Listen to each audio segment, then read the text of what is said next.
There was quite a bit of drinking and partying going on. Everyone was very sociable and determined to have a good time. The ship's orchestra piped out lovely tunes, which we danced to every night. For the last night of the cruise, we were invited to attend the gala dinner at the captain's table. Naturally, Sydney and I were both very excited and looking forward to it tremendously.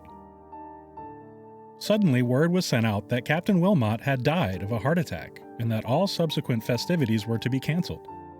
A sort of gloom spread over everyone after that. Some passengers were suspicious because the captain had appeared to be in such good health a few hours before. So we had a quiet dinner, followed by a nightcap, and went to bed early. At about 3 a.m., Sydney was awakened by a noise in the hall. He opened the door and people were running up and down calling out, "Fire! Fire! The ship is on fire!" Sydney threw on his trousers and buttoned his coat around me, and we went out with the other passengers. One of the crew, who I recognized as our cruise director, Mr. Smith, led a group of us to one end of the ship, but there was simply too much smoke and fire to proceed any further. The only way up was a stairwell to a higher deck. Wherever we went, the fire turned us back. It was total bedlam with people running and screaming, heat, smoke, and flames all over the place. By now, passengers were shouting out, "Where are the lifeboats?" But we hadn't seen any being made ready, though there already appeared to be some bobbing around in the water below. People began jumping into the water. Sydney had managed to find 2 life jackets from our stateroom, and he now fastened one on me and put on his own. A young child asked us for a life jacket, and Sydney gave his to him. He then went searching for another, because he knew that he would never survive in the water without it. I saw none of the crew other than Mr. Smith. There was total panic and people were pushing and shoving in order to get off the ship before they were burned alive.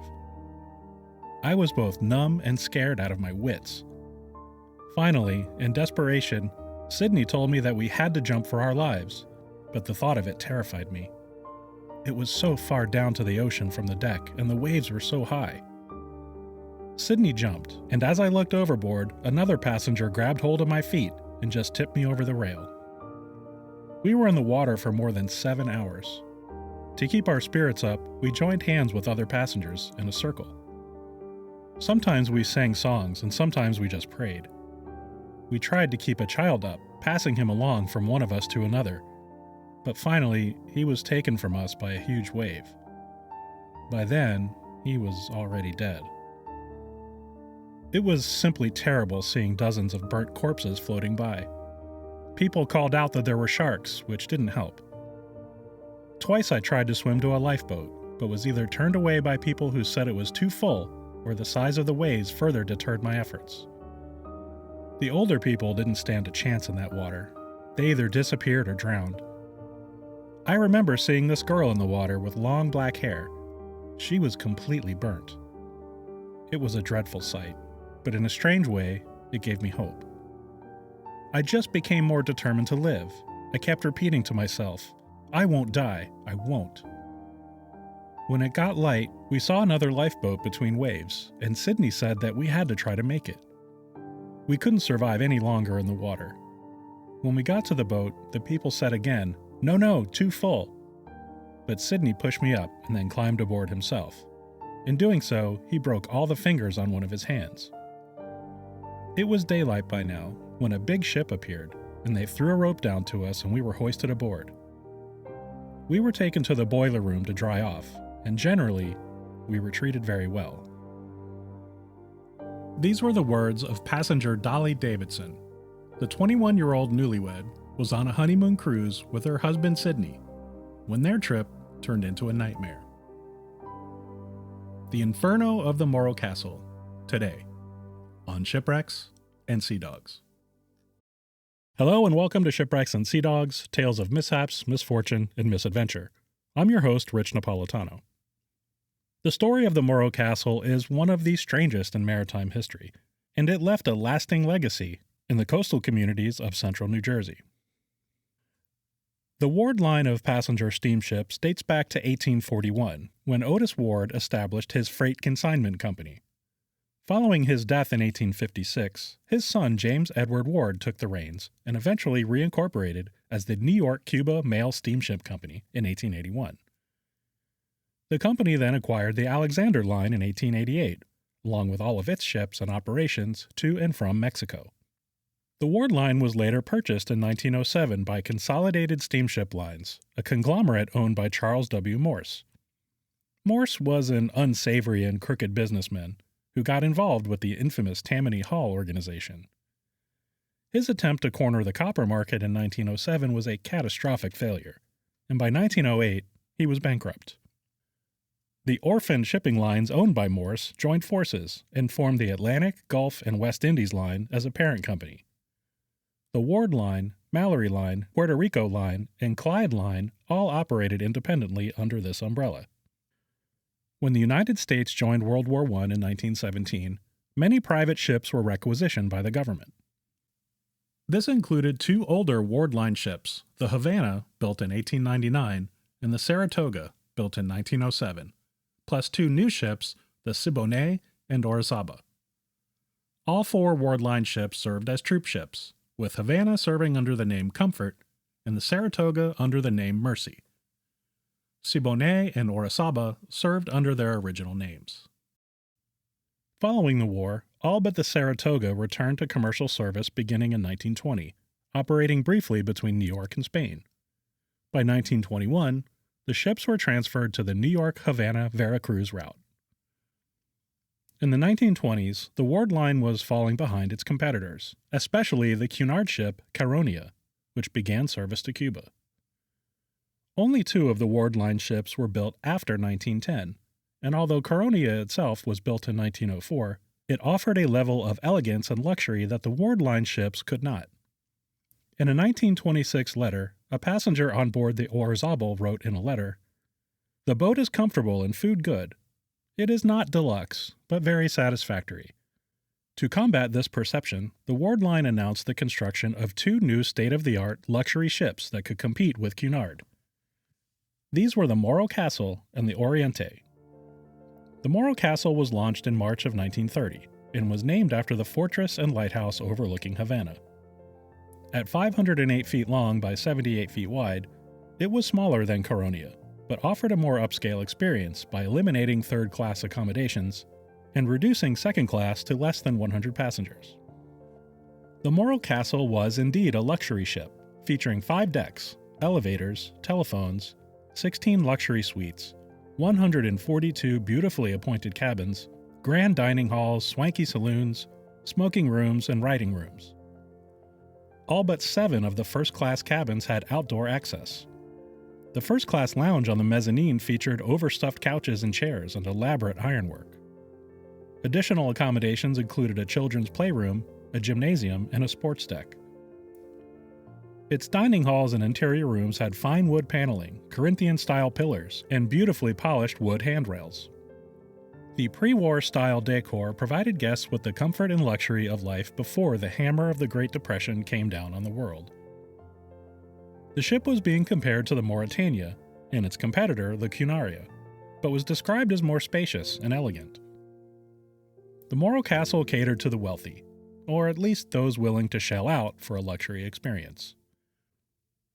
The Morro Castle and her sister, the Oriente, were very popular and almost always booked to capacity. Despite being in the midst of the Great Depression, Americans enjoyed the escape on what became called booze cruises. Once 3 miles offshore and in international waters, they were outside of American prohibition laws, and passengers could drink to their heart's content. As beautiful as they were, the ships gained less than desirable reputations. The Ward Line had trouble keeping regular and reliable crew, and had a very high turnover rate. It was widely known that the ship's crew were engaging in illegal activities, including gambling and smuggling of drugs, alcohol, and guns. In 1925, U.S. Customs officials recommended the Orizaba be seized, as it was suspected of importing alcohol illegally from Cuba. Even people were smuggled aboard the Ward Line ships. Some in New York took to calling them floating whorehouses due to the number of unregistered women on board during peak times.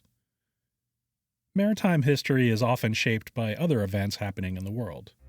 The 1933 Cuban Revolution was a coup d'etat to overthrow President Gerardo Machado. Also called the Sergeant's Revolution, The military, along with university students, were actively operating in Havana, making it a less than desirable port to visit. Passengers were often taken to very selective, guided whirlwind tours of Havana, getting only a cursory look at the city, while they sipped on fruity drinks in only the safest areas around the city. In August of 1933, Cuban protesters lined the Ward Line docks in New York City in 1933, as exiles from President Machado's government were suspected of being stowed away on the Morro Castle.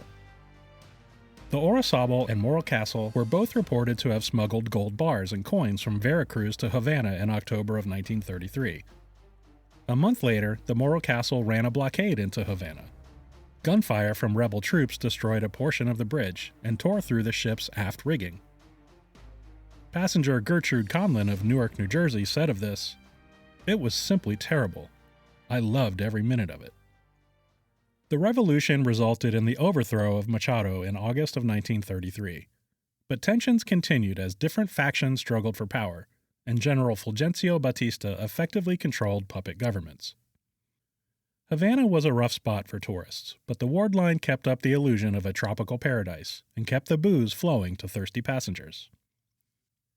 On September 5, 1934, the Morro Castle departed Havana with 318 passengers and 231 crew, under the command of 56-year-old Captain Robert R. Wilmot. The English-born naturalized American citizen had worked for the Ward Line for 31 years and served as the master of the original SS Morro Castle, a ship that was retired in 1924. As for the crew, roughly half were Americans who spoke little to no Spanish, and half were Cubans or from other Spanish-speaking countries. The high turnover rate for crew meant a constant influx of new crew members who were either poorly trained or not trained at all. The language barrier and cultural differences caused a clear divide amongst the crew. Among the passengers were a good number of students, the very large family of a Cuban doctor, and more than 100 members of the Concordia Society, a German singing club from New York. The most famous person on board was probably Sarah Kirby. The elderly Kirby became known as the Millionaire Stewardess after it was learned that she took a small inheritance and turned it into a fortune. Nevertheless, she kept working as a stewardess out of love for her job. But there was trouble on board the Morro Castle even before she left Havana. The crew were increasingly unhappy and complained of deplorable working conditions, long hours, inadequate pay, and terrible food, while the captain and the other officers enjoyed far superior accommodations. Colin Houston, a former crew member of the Morro Castle, recounted, "The food was abominable. I can remember one seaman carrying a plate of rotten fried eggs up to the bridge deck and shoving the plate in Captain Wilmot's face." Complaints such as these were causing Captain Wilmot much consternation. In the weeks leading up to the Morro Castle's final voyage, junior radio operator George Alanya had been one of the most vocal and disgruntled members of the crew. Alanya was caught distributing petitions against the Ward Line and encouraging a worker strike. Wilmot labeled him as a communist and an agitator. The Morro Castle experienced a fire in the engine room on their previous voyage just a month prior, and Wilmot believed George Alanya set it intentionally. The captain planned on dismissing Alanya entirely after returning to New York. Wilmot's demeanor and personality had changed noticeably, as he became increasingly cold and aloof with the crew. Before departing Havana, Wilmot confided to his officers that he believed there were plans of sabotage and that somebody on board was out to kill him. His paranoia was dismissed by his officers, and many described him as, quote, not himself. As the Morro Castle departed, the passengers became acquainted with the ship and settled in for an enjoyable cruise back to New York. Over the next 3 days, the weather worsened considerably. By September 7th, the Morro Castle was in a severe gale, and rough seas made it more uncomfortable. Still, the passengers continued on with their revelry as best they could. The final night of the cruise was to feature the customary captain's gala, and Captain Wilmot was to host a number of guests at his table. But the captain did not make it to dinner. Feeling unwell, he asked for his meal to be delivered to his quarters. A short time later, he complained of stomach pains and asked the ship's doctor to mix him up an enema. Those were the last words anyone heard him say. First Officer William Worms found Captain Wilmot dead, face down in the bathtub, with his pants around his ankles. The ship's doctor, Dr. DeWitt Van Zyl, ruled the captain's death was caused by a heart attack brought on by acute indigestion. Robert Wilmot's body was made ready for an autopsy upon their return to New York. Just before 8:00 p.m., cruise director Robert Smith entered the Grand Dining Hall, where passengers were enjoying a dance contest. Smith stopped the orchestra, and the dancing came to a halt. He announced that Captain Wilmot had unexpectedly died, and that the gala and dance contest were canceled. But the orchestra played on, and the drinks kept flowing. As it was the last night of the cruise, and the ship would be in New York in the morning, many passengers celebrated past midnight. By 2 a.m., the majority of the passengers had retired to their cabins, but some stalwarts kept the good times rolling. The officers were left with an ominous feeling, as Wilmot had specifically told them that someone was out to murder him. Immediately, they believed foul play had occurred, and suspected the captain was poisoned. Of course, they had no proof, and no time to investigate. First Officer William Worms was now acting captain, and he had his hands full trying to navigate the ship through the fierce storm. Worms had already been on duty for 24 hours without sleep, and was under an incredible amount of pressure. Things then went from bad to horrifying. At about 2:30 a.m. of September 8th, a passenger approached steward Daniel Campbell and asked if he smelled smoke. Being outside the smoking room, yes, he certainly did, but the passenger believed it was something else. Campbell investigated and strolled around B deck, checking the lounge and then library, but found nothing out of the ordinary. He then peeked into the first-class writing room and found it empty, but noticed a wisp of smoke coming from the bottom of a storage locker at the rear of the room. Campbell grabbed the nearest fire extinguisher and opened the locker door. Angry blue flames and smoke burst out. Campbell slammed the door shut again and immediately pulled the fire alarm switch. Stored inside the locker were items such as pens, ink, paper, and highly flammable cleaning solution, as well as spare uniforms. The Morro Castle had a state-of-the-art fire detection system for the time, but nothing yet displayed on the bridge. But several rooms on B deck did not have sensors in them, and Worms was aware of that. Worms then sent his acting first officer Ivan Freeman to coordinate firefighting efforts. Freeman and several other crewmen attempted to control the fire with buckets of water and fire extinguishers, but the fire was already too intense. The water instantly turned to steam, and the extinguishers were not powerful enough to snuff it out. Smoke began billowing out of the room into the other areas of the ship, causing concern and confusion. After several minutes, more crewmen arrived carrying a fire hose, but the crew was not trained on the proper use of the firefighting equipment. Too many of the hydrants were opened at the same time, resulting in low pressure. Passengers watched from afar, aware of the problem, but seemingly confident that the fire would be out shortly. But in fact, the fire was spreading. Fire doors throughout the ship had been designed to prevent fires from spreading, but the crew failed to close them. Wood paneling, handrails, and decks all were polished with several coats of highly flammable chemicals, and oil-based paint was used on the walls. There was no stopping the spread of this fire.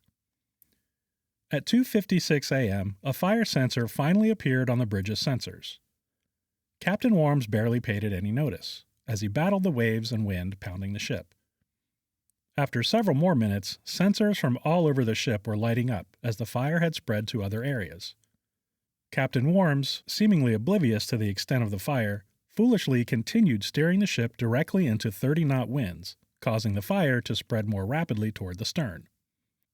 Junior radio operator George Alanya was asleep in his quarters when he was awakened by the commotion. He knocked on the door of Chief Radio Operator George Rogers, and they both proceeded to the radio room. Rogers sent Alanya to the bridge for an update and to receive any desired orders to send communications. Alanya waded through the smoke and found the bridge to be awash in confusion. He asked Captain Worms if he had any orders and whether he should send an SOS. Worms looked at him blankly, confused, and did not answer. Other officers on the bridge were shouting orders at each other and into the phones, while the rain and wind howled outside. The sleep-deprived Worms then asked, to nobody in particular, "Is this real or a dream?" Alanya returned to the radio room and informed Rogers of the situation on the bridge and that he was unable to receive any orders. Rogers knew only the captain could issue an SOS message, and so he sent Alanya back to the bridge to get permission. In the meantime, Rogers tapped out messages for nearby vessels to, quote, stand by. By now the fire had spread upwards to the lounge and out onto the deck housing the lifeboats. Many passengers on B, C, and D decks took refuge at the stern, as far from the fire as they could get. Shortly after 3 a.m., a distressing loud bang was heard amidships when 100 pounds of gunpowder exploded. This gunpowder was intended for use with the ship's Lyle gun, to shoot a line to shore or to another ship. Captain Worms then blasted the ship's whistle twice and sounded the fire alarm, but the alarm bells ringing throughout the ship were not widely heard and not sufficient to wake many of the passengers asleep in their cabins. After Captain Worms issued an order to evacuate all the passengers, some of the officers and crew ran through the corridors, banged on the doors, and shouted for everyone to get up and get dressed immediately. A kitchen worker ran through the halls banging on pots, and a band member blasted his trumpet.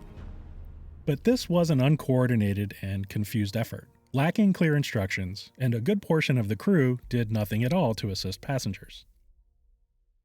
The fire had spread across the entire width of the ship, through all decks, and destroyed the ship's hydraulics. The Morro Castle could no longer be steered, the phones were out, and the fire hoses were inoperable. Captain Worms darted back and forth across the bridge, trying to see the extent of the damages. Using the speaking tube, he shouted to the engine room to switch the port propeller to full reverse. This would turn the ship and bring her closer to shore, improving their chances. George Alanya had made numerous trips back and forth between the bridge and the radio room, and each time the officers ignored his request to send an SOS. The radio room became intensely hot as the fire was directly below. The lights flickered out when the ship lost all power, and Rogers used a tiny flashlight to see what he was doing. But the blazing heat caused the radio's batteries to burst open, spraying caustic acid all over. When the backup generator also failed, Rogers scrambled across the hot, smoke-filled room, repaired the generator, and suffered burns while doing so.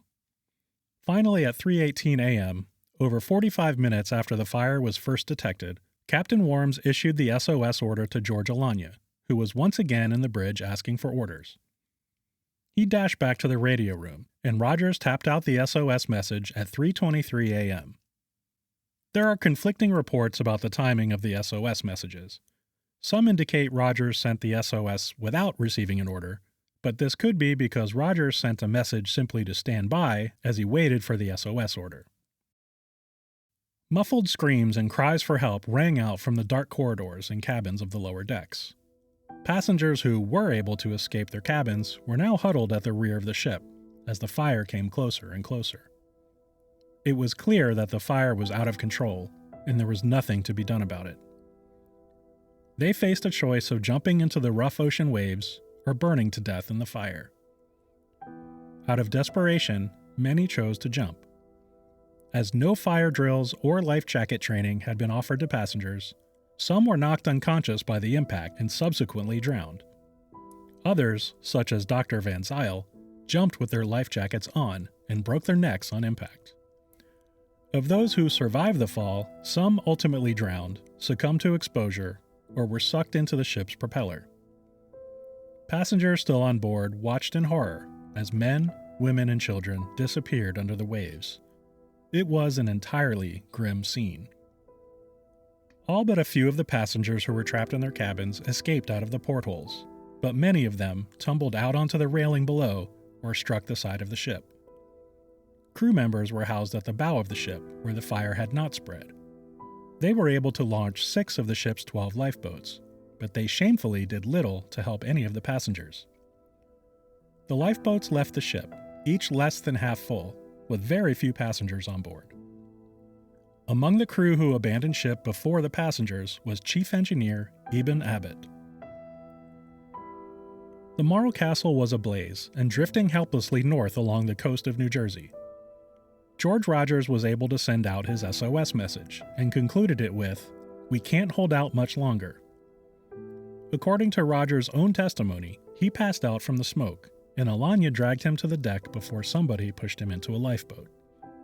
The first rescue vessel to arrive was the SS Andrea F. Luckenbach at around 4 o'clock a.m., followed by the SS Monarch and the SS City of Savannah.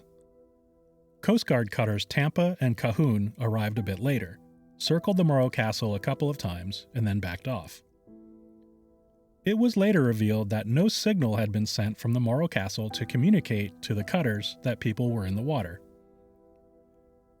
Captain Worms dropped the Morro Castle's anchor to prevent the ship from drifting any further and make it easier for rescue ships to approach. The darkness and rough seas made it difficult, but survivors in the water began to be picked up. Those in large groups were easier to find, while those in smaller groups or drifting alone faced more difficult odds.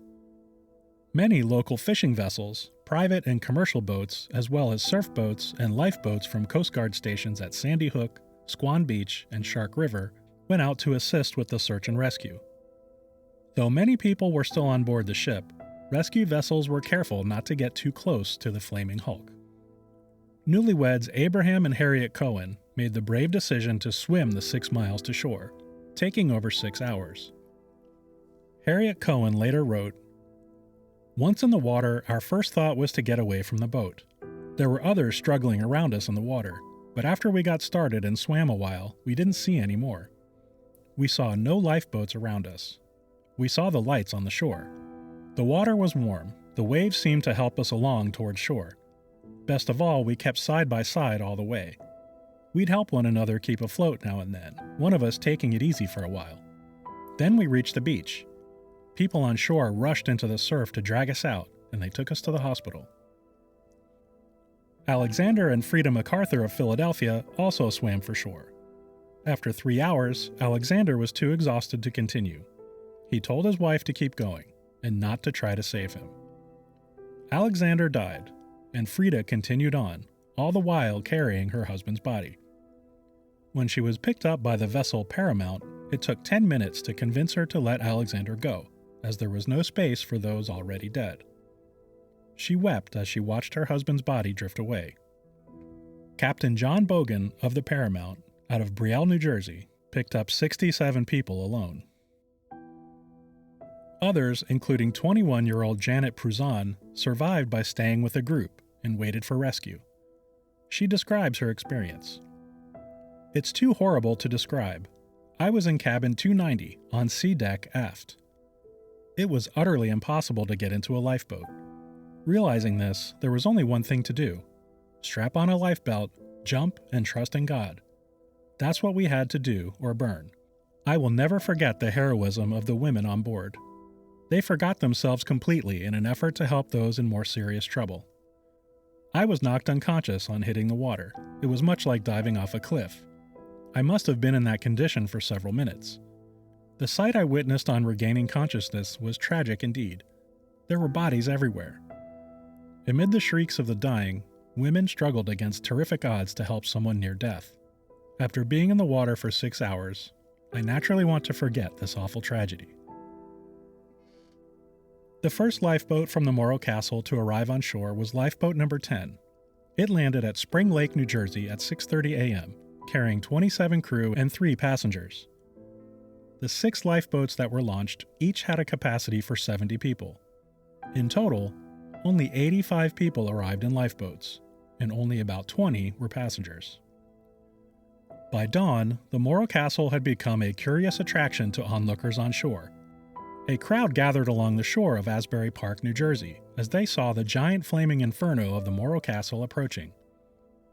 Calls to the Coast Guard, police, and fire departments were numerous, and soon the town was blaring with sirens and bustling with activity.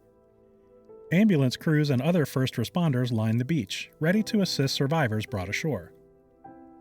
Brave lifeguards risked their own lives and vigilantly watched for anyone passing through the breakers.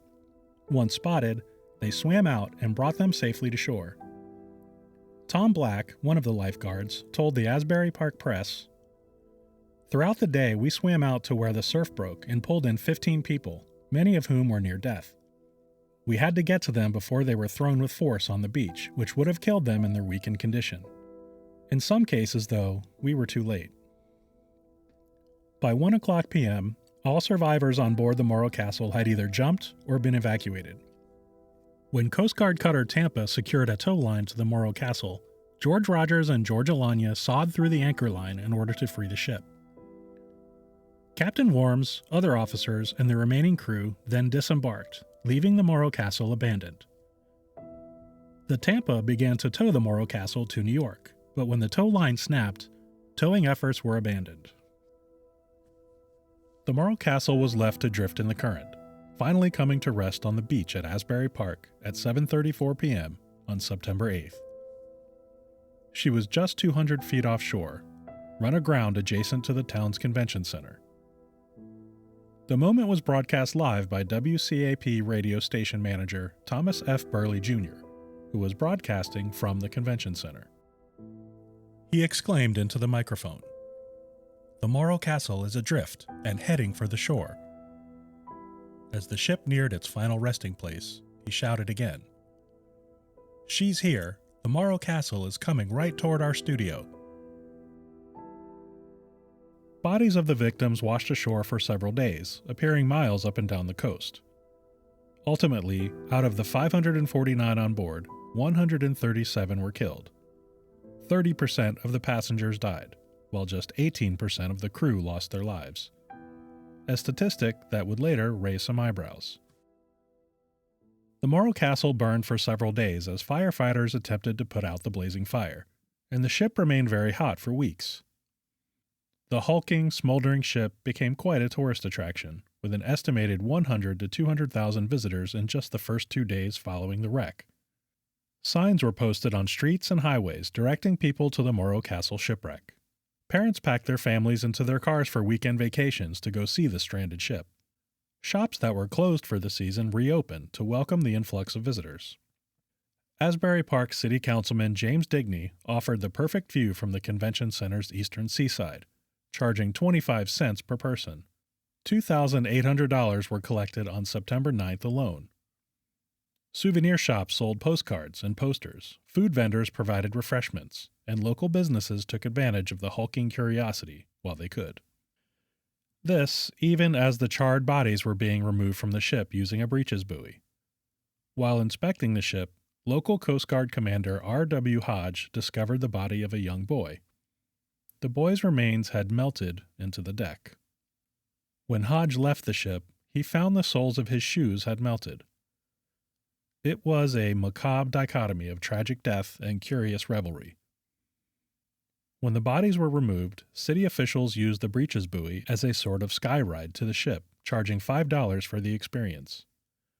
Once on board, they were charged another $5 for a required gas mask, as the ship was still hot and smoking. The city of Asbury Park pushed to make the Morro Castle a permanent attraction, and believed it could become more popular than Atlantic City. They agreed to, quote, dicker with the ward line about it, if need be. While city officials saw dollar signs, many others found it to be a disgusting example of profiteering from a deadly tragedy. As the smoldering ship sat in place on the beach, rumors swirled, and the death of Captain Wilmot added intrigue to the drama. Junior radio operator George Alanya was an immediate suspect, as he had already been labeled a troublemaker. The ward line attempted to keep passengers and crew away from the media, but witness accounts leaked out, and details of lax safety protocols and cowardly behavior of the crew were printed in the newspapers. The media turned George Rogers into a minor celebrity, recounting how he bravely stayed at his post, suffering burns while sending SOS messages until the last possible moment. Rogers was interviewed for numerous newspaper articles and radio news programs, and his fame grew. Billed as Sparks Rogers, he was even booked to open shows on Broadway, retelling his story to captivated audiences. However, George Rogers was an unlikely hero. He was unquestionably quite skilled when it came to electronics and machinery, but he was socially awkward and not well liked. He was a very large man and lacked social skills, wearing the same clothes day after day. Most found him to be very strange, insufferable, and crude. Nevertheless, he enraptured audiences with his almost certainly exaggerated story, dressed in his shiny white formal uniform. Independent investigations were launched, individually by the ward line, multiple insurance companies, the U.S. Department of Commerce, the FBI, and the U.S. Attorney's Office. Arson was immediately suspected, as the fire began in one of the few rooms without fire detection, in the middle of the night, in a storage locker used only by the crew. The hesitant, careful testimony of George Rogers implicated his partner in the radio room, George Alanya. Rogers testified to Alanya being a troublemaker and a suspected communist, and he claimed he found vials of flammable liquids in Alanya's locker. Rogers claimed, however, that he threw the vials overboard and did not maintain them for evidence. Alanya was held in custody and questioned, but was later released for lack of evidence. Rogers also testified to the confusion and incompetence on the bridge after the fire started. He insisted the SOS should have been ordered 45 minutes earlier, after the fire was first detected. He very squarely placed blame on Acting Captain William Worms and other officers on the bridge, explaining how he kept sending Alanya to the bridge for orders. The death of Captain Wilmot remained a cause of concern, as rumors of poisoning persisted. Officially, the cause of death was recorded as a heart attack induced by acute indigestion. Wilmot's charred remains were obtained from the Morro Castle by toxicologist Alexander O. Gettler of Bellevue Hospital. His analysis showed, quote, no trace of foreign toxic substances. None of the investigations were able to assess the original cause of the fire. However, several important details emerged. The flammable cleaning solution used on the ship and stored in the locker contributed to the rapid spread of the fire. Crewman William O'Sullivan testified that the cleaning solution was widely used instead of the cleaning paste that was approved by steamship regulation and by the ward line. Highly flammable varnish was used on the wood paneling, handrails, and the wood decks, and this accelerated the spread of the fire. Lifeboats were also in unsatisfactory condition, with one crewman reporting some were rusted through. Fire drills, lifeboat drills, and other safety protocols were not adequately performed aboard the Morro Castle. Following the Titanic disaster of 1912, federal regulations mandated fire drills and lifeboat drills for crew, proper safety and life-saving equipment, and enough lifeboats for all passengers. While drills for passengers were not required, Captain Wilmot was extremely lax even in performing them for crew, insisting they were unnecessary. Morro Castle Cruise Director Robert J. Smith was asked if the captain said anything about the safety of the ship. He answered, "Yes," he said. "You're safer here than crossing Times Square or South Street." Smith added that during the entire term of his employment on the vessel, the boat drills consisted merely of men going to their stations and being checked off. He had never seen a boat swung on the davits during drills. Captain Wilmot had rejected any suggestion to include the passengers in the drills, as it would cause them undue anxiety, and he didn't wish to bother them. Passenger Dolly Davidson, who you heard at the top of the episode, later stated, "We didn't have a lifeboat or fire drill once while we were on board. No one seemed bothered about it, though, and we didn't give it much thought. Not then, at least." 42 hydrants were on board to provide water to the hoses, and the crew opened over half of them, resulting in a lack of pressure. Only about 10 could be opened at any one time for the hoses to work properly, but the crew was unaware of this. The Morro Castle was equipped with automatic fire doors, with tripwires that would activate when the temperature reached a certain point. However, this system was inexplicably deactivated. The fire doors could have been closed manually by the crew, but nobody thought to do it, nor did any officers give the order to do so. Poor structural design also led to the rapid spread of the fire. While the fire doors could have helped, there was a 6-inch gap between the wood ceiling and the tops of the steel bulkheads. This would allow fire to easily spread through the openings to other parts of the ship. While some crew acted bravely and responsibly, such as Cruise Director Robert Smith, confusion and a lack of response from the commanding officers resulted in disorder among the crew and slow response to aid passengers. Even those that disembarked in lifeboats failed to stop and pick up survivors in the water. That being said, 13 officers and crew remained on the ship until all surviving passengers were evacuated. Following the investigation, Acting Captain William Worms, Chief Engineer Eben Abbott, and Henry Cobod, Vice President of the ward line, were indicted on several charges including misconduct, negligence, and inattention to duty. They were convicted on January 23, 1936, on charges of negligence. However, the 3 men appealed the decision, and their convictions were overturned.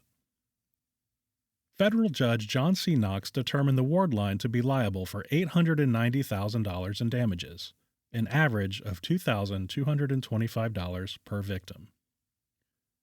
The 15 minutes of fame for George Sparks Rogers soon ran out, as his troubled past came to light. It was discovered that Rogers had a criminal history, including charges of theft, fraud, and arson. He had been fired from numerous jobs, and one of those businesses, the wireless egret company, was burned to the ground shortly after his termination. Further inspection showed investigators that Rogers had specific training in building explosive and flammable devices, and his medical records revealed repeated psychiatric treatment for antisocial personality disorder. Rogers opened up a small radio repair shop in Bayonne, New Jersey. It was not financially successful, and the shop suspiciously burned down. He was then employed by the Bayonne Police Department, where he befriended Lieutenant Vincent Doyle. Rogers made vague comments about how the fire on the Morro Castle could have started. Intrigued, Doyle pressed him further, prompting Rogers to confess to starting the fires himself. Doyle brushed it off, but was suspicious. A short time later, Rogers delivered a small heater for a fish tank for Doyle to repair, saying it was sent anonymously.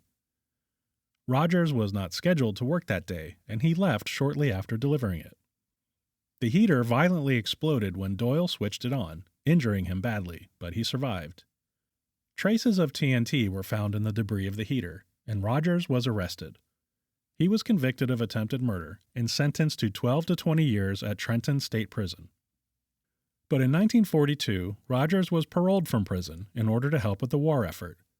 However, he was rejected by the Navy due to his criminal record. He worked briefly as a supervisor at a factory, but was quietly dismissed when a mysterious illness broke out. The illness was traced to a water cooler on the floor where Rogers worked. He opened another repair shop in 1945, but it also was unsuccessful, and Rogers fell into financial distress. In 1952, Rogers borrowed $7,500 from his neighbor, William Hummel. A few months later, Hummel said he was moving to Florida, and he asked Rogers to pay the debt back. In June of 1953, William Hummel and his daughter were found bludgeoned to death in their home in Bayonne, New Jersey. Rogers was convicted of double murder and sentenced to life imprisonment. He died in prison in 1956 of a brain hemorrhage.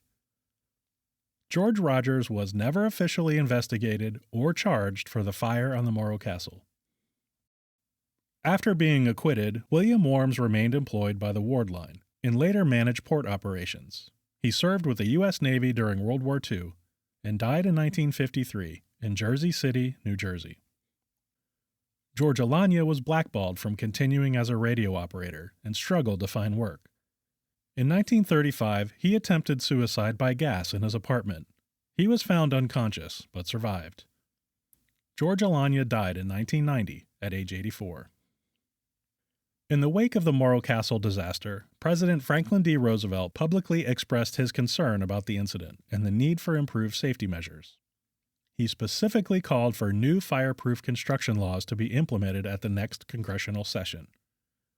The Morro Castle was at least partially responsible for the creation of the Merchant Marine Act of 1936, which, among other things, called for, quote, the best equipped, safest, and most suitable types of vessels. And in addition, in efforts to train more experienced crewmen, the U.S. Merchant Marine Cadet Corps was founded in 1938. The tragedy also was a catalyst for the use of fire-retardant materials, automatic fire doors, ship-wide fire alarms, and stringent regulations for conducting fire drills and other safety procedures.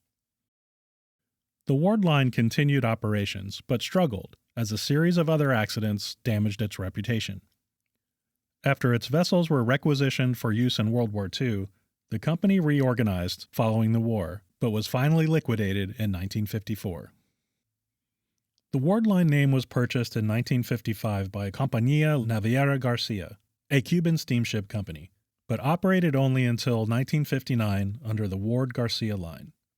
It ceased operations in 1959 as a result of the Cuban Revolution led by Fidel Castro. As for the Morro Castle itself, it remained in place on the beach of Asbury Park for 6 months. Visitors continued to flock to see the ship, and money kept rolling into the city. But the good times would come to an end. Finally, on March 14, 1935, the Ward Line had the ship towed to Baltimore, Maryland, where it was sold for scrap for the sum of $34,000. Memories and memorabilia of the flaming ship live on, as the Morro Castle has become a bit of a local legend. Today, the story of the Morro Castle remains shrouded in questions, suspicions, and conspiracies. Much has been made about the odd figure of George Rogers and his possible role in the death of Captain Wilmot and the fire that destroyed the Morro Castle. A commemorative monument for the Morro Castle was dedicated in Asbury Park in September of 2009 by the Asbury Park Historical Society. Located just a stone's throw from where the ship was beached, it honors those who lost their lives and those who bravely assisted in the search and rescue. In 2023, Captain Bill Cleary recovered the Morro Castle's anchor from the waters off Point Pleasant, New Jersey. Captain Cleary is working to restore the anchor until its permanent home can be determined.